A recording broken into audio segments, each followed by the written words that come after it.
Music by Pappu Singh Aditya.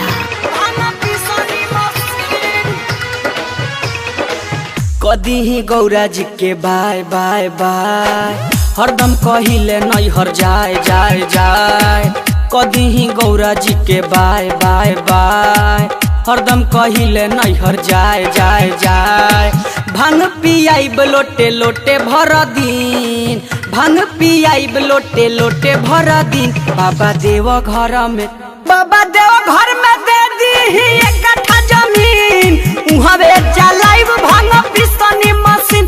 बाबा देव घर में दे दी एक कट्ठा जमीन, उहाँ चलाइब भांग पिसनी मशीन।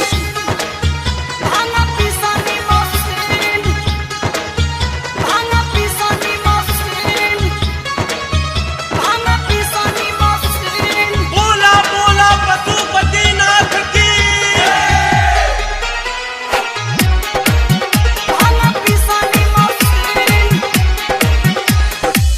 गौरा जी के न होई परेशानी, साचे कहतानी जी।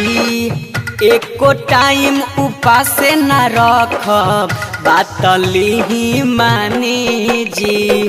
गौरा जी के न होई परेशानी, साचे कहतानी जी।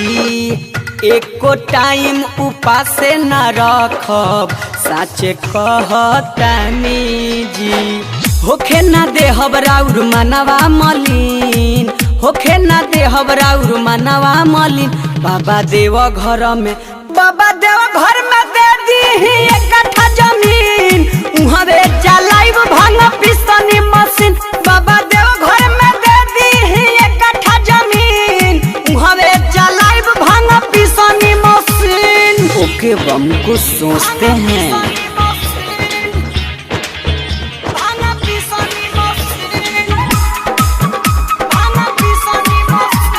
बोली बोली गरीबनाथ बाबा की।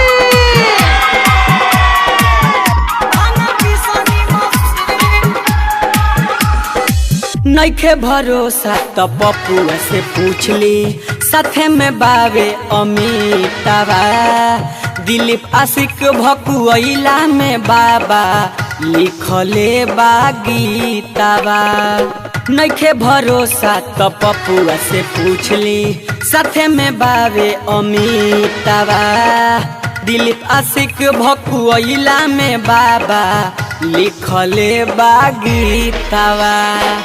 गांजा पियई है चंदन रातो दिन, गांजा पियई है चंचल रातो दिन। बाबा देव घर में, बाबा देव घर में दे दी एक कट्ठा जमीन, उहाँ चलाई भांग पिसनी मशीन। बाबा देव